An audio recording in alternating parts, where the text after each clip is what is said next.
দর্শক, এই বিষয়ে বিস্তারিত আলোচনার জন্য এই মুহূর্তে অনলাইনে আমাদের সাথে সরাসরি যুক্ত হচ্ছেন সিপিডি সম্মাননীয় ফেলো ডক্টর মুস্তাফিজুর রহমান।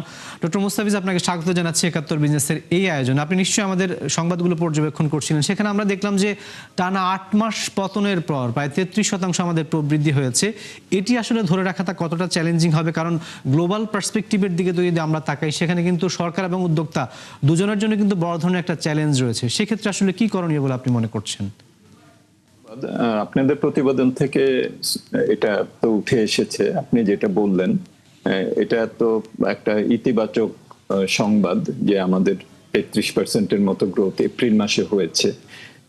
এবং আমরা যদি গত বছরের এপ্রিল মাসের সাথেই তো এটা তুলনা করছি, তো গত বছরের এপ্রিল মাসে তার আগের বছরের তুলনায় মোটামুটি ভাবে একই পর্যায়ে কিন্তু রপ্তানি ছিল।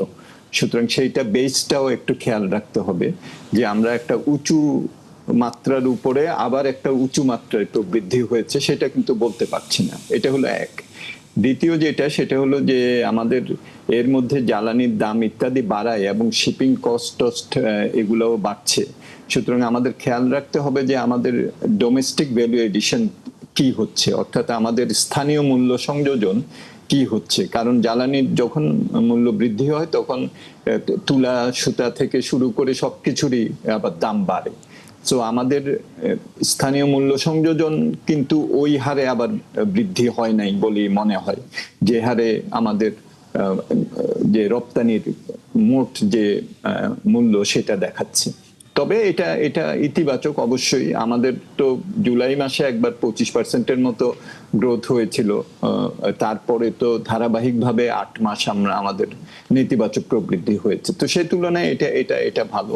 ধরে রাখতে গেলে আমাদেরকে তো অবশ্যই আমাদের যেসব জায়গাগুলোতে প্রতিযোগিতা সক্ষমতার প্রশ্ন, যেমন আমাদের যে মেজর যে মার্কেটগুলি আছে তার মধ্যে তো মার্কিন যুক্তরাষ্ট্র এবং ইউরোপিয়ান ইউনিয়ন, তো এই বাজার এবং নতুন যেগুলো অন্য জায়গায় আমাদের যায়, ভারত থেকে শুরু করে অন্যান্য কানাডা, জাপান, এইসব বাজারগুলোতে আমাদের যে রপ্তানি সেগুলো আমাদের বৃদ্ধি করতে হবে। এবং কেবলমাত্র যে তৈরি পোশাক তা না, এখন প্রবৃদ্ধি আমাদের লেদারেরও ভালো হয়েছে। লেদারের প্রবৃদ্ধি কিন্তু ওভারঅল আমাদের যে নেগেটিভ 10 মাসের প্রবৃদ্ধি, সেখানে কিন্তু লেদারের প্রবৃদ্ধিটা কিন্তু ইতিবাচক, এবং তার উপরে তাদের আবার একটা ভালো প্রবৃদ্ধি এপ্রিল মাসে হয়েছে। সুতরাং রেডিমেড গার্মেন্টস এর বাইরে যেখানে নাকি আমাদের প্রতিযোগিতা সক্ষমতার শক্ত স্থান আছে, সেটার দিকেও আমাদের নজর দিতে হবে আগামী 2 মাসে।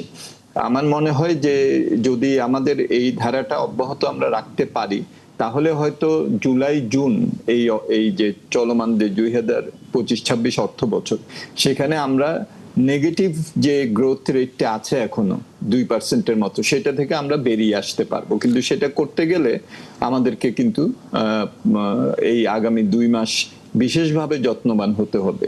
এবং বিশেষ করে যখন নাকি এই শিপিং কস্ট ইত্যাদি বাড়ার ফলে আবার মার্কিন যুক্তরাষ্ট্রে বাজার যে ট্যারিফ, সেটা নিয়ে অনিশ্চয়তা কিছুটা ছিল, সেটা এখন কেটেছে।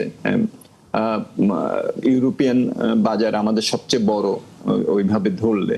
সো এই বিষয়ে এই বাজারের যে প্রবেশ সক্ষমতা, প্রতিযোগিতার সক্ষমতা, সেটার দিকে আমাদের নজর দিতে হবে। ডক্টর মুস্তাফিজ, আপনি বলছিলেন যে নজর দেওয়ার কথা বাজারের সক্ষমতা বৃদ্ধির দিকে। আমরা জানি যে আসলে রপ্তানি কমে যাওয়ার পেছনে বিনিয়োগ ঘাটতি বড় একটা কারণ, যেটা আসলে বাংলাদেশে দীর্ঘদিন ধরেই চলছে, নানা সংকট চলছে, সেই কারণে এমনটা হচ্ছে। তো সামনে যে আসছে বাজেটটি রয়েছে, সেখানে এই সমস্যাগুলো আসলে কিভাবে অ্যাড্রেস করা যেতে পারে বলে আপনি মনে করছেন?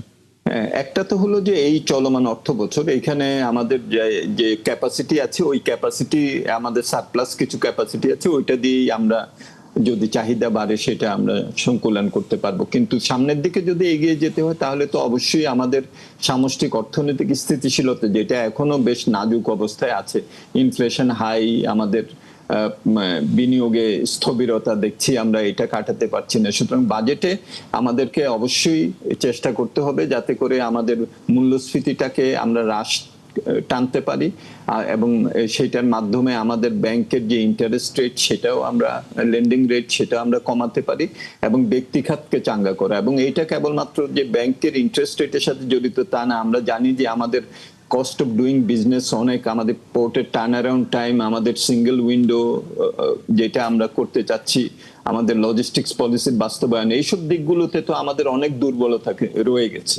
সুতরাং বাজেটে কেবলমাত্র যে অর্থায়ন কি হচ্ছে সেইটা না, প্রতিষ্ঠানগুলোকে কিভাবে শক্তিশালী করে বিনিয়োগকারীদেরকে সহায়তা করা যায় সেই জায়গাটাতে আমাদের নজর দিতে হবে, এবং সেখানে প্রযুক্তি একটা বড় জিনিস, কিন্তু ব্যবস্থাপনাও বড়।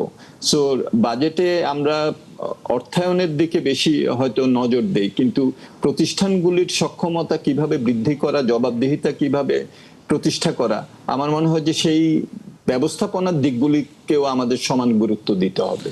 ডক্টর মোস্তাফিজ, আপনাকে অসংখ্য ধন্যবাদ আমাদের সাথে ৭১ বিজনেসের এই আয়োজনে যুক্ত হওয়ার জন্য। দর্শক, রপ্তানি এবং রেমিটেন্স ইস্যুতে সরাসরি আলোচনার জন্য আমাদের সাথে অনলাইনে যুক্ত হয়েছিলেন সিপিডির সম্মাননীয় ফেলো ডক্টর মোস্তাফিজুর রহমান।